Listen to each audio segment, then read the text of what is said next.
I have failed in leading them because I have not made them see that this is family. And so if you look at 1 Timothy 3, look at the qualifications of an elder. What does it read? How does it read? Yeah? Yeah, that same passage. Can someone read 1 Timothy 3?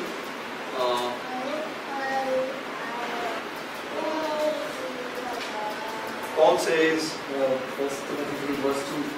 Therefore an overseer must be above reproach, a husband of one wife, sober-minded, self-controlled, respectable, hospitable, able to teach, not a drunkard, not violent but gentle, not quarrelsome, not a lover of money. He must manage his own household well, without dignity, keeping his children submissive. For if someone does not know how to manage his own household, how will he care for God's church? if he doesn't know how to manage his own family, and if he's not able to see that this is of the family, the church, how will he even manage this church? The church is a family business. He needs to be someone, the elder needs to be someone who has proven that he has led his family to see the bigger family. He's managed his own little household, which is what is probably when you in a night reading of the text, you would say, okay, you know what? I have provided for my family. I worked in this company. I earn so much money. I give all my time to my wife. I give all my time to my children. I teach them memory verse every day. I teach them some songs. See, I'm a good spiritual father, so I'm eligible for eldership now. That's not the way it works. That's a big failure. You've not shown your wife and you've not shown your children how it means to see this whole thing as a family. And that means they probably would have learned their memory verse with other kids also. It probably means that. It probably means that a community comes over to their house and they see the church as a family. If you read all the qualifications, if you read it in detail, isn't it strange? It's more characterly. Refuting false doctrine or ability to teach is just one of the points. Sadly, that's what seminary assesses.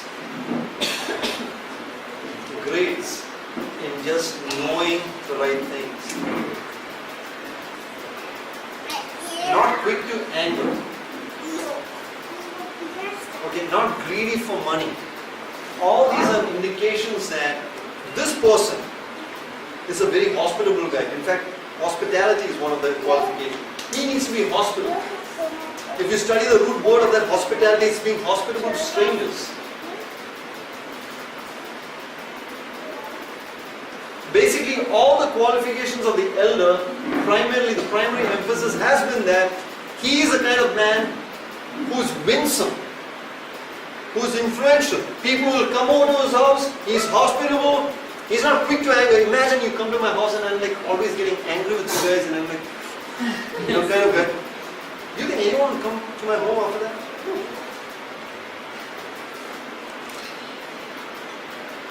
You are a winsome person. Why are you winsome? You're doing this for the sake of the greater family, for the sake of God's mission. Such a guy is elder qualified. Okay, so what it's coming to say is there is a tension, there's a lot of sacrifice. Husbands over here, wives, husbands to be, wives to be, all of you listening, all you bachelors who want to get married someday 50 years down the line, listen carefully. You need to lead your family and be at a point where you're able to lead your family and say, hey, we are a family whom God has given, but there is a new family that God has created us to be. Earlier we were not a people, but now we are a people. Remember that passage? And so hopefully you would tell your wife and your children, like the Jewish fathers, the Israeli fathers, and they would say to their own children, on the day they're celebrating the Sabbath or the Passover, they would enumerate all the things that God the Father had done for them. And hopefully you would tell my son, my wife, we were not a people. But today, we are a people. And lead your families to that. Okay, now here's another trick question. I know there's a lot of trick questions in this, and not that you will get the clearest answer. This is what someone else in this congregation has asked me before. If your son is in the hospital, and if Subhaka's child is in the hospital, which child would you go to meet first? Because this is all family now. You get the point? Who will you take care of first?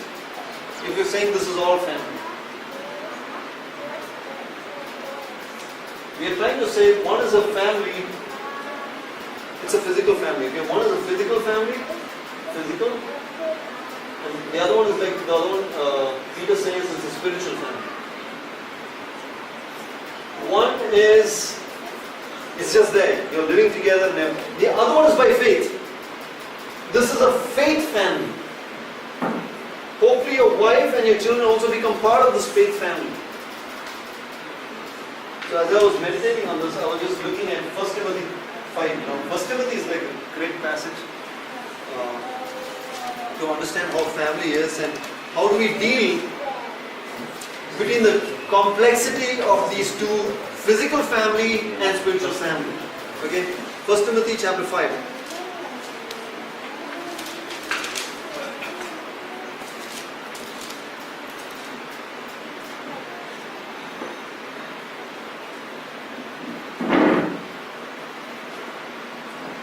Have you seen the passage which talks of the widow in 1 Timothy 5? Verse 3, chapter 5, verse 3. Honor widows who are truly widows.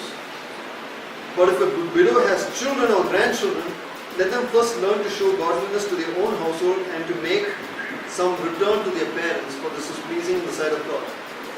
She who is truly a widow, left all alone, has set her hope on God and continues in supplication and prayers night and day. But she who is self-indulgent is dead even when she lives. Command these things as well, so that they may be without reproach. Verse 8. But if anyone does not provide for his relatives, and especially for members of his household, he has denied the faith and is worse than an unbeliever. Then verse 9. Let a widow be enrolled if she is not a lot of things. But basically what he's saying is this. There is a widow in the church. Her own family members are there in that church. Physical family members in the sense of her children. Children or grandchildren maybe. And what Paul is saying is this. They need to provide for her first. It's not that the bigger family is burdened with what the immediate family is capable of. Okay, so the key word is responsibility. You are primarily responsible for those under you. If you have a wife, if you have a child, there is a greater responsibility and accountability you have before God. So who would you rush to? You know, if someone asks you, who would you rush to? John Mark or Minnie? Both of them in the hospital, both of them in next rooms, next to each other. The biblical answer should be, I would rush to my son, whom my God has gifted me, whom He has entrusted with full care. I would be worse than an unbeliever if I don't provide for my son in that sense. At the same time, I'm not ignoring Minnie who's in the next room. Hopefully my answer will have something to do with Minnie also.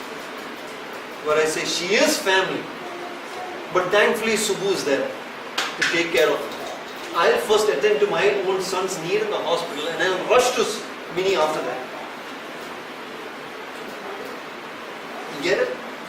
There is a tension. But you're primarily responsible for your own individual family. And you need that family to understand the greater family picture. Right? So probably if John Mark is in the hospital and he's admitted, but he can get on a wheelchair. Let's say he can get on a wheelchair. one of the great things I could do probably is put my son on the wheelchair, take him to the next room, to where Subbu and Minnie are, and be there as a family praying for them. Where my son sees, this is a family. When my son sees, we are providing for them. You see that? I don't want to neglect Minnie in this whole story.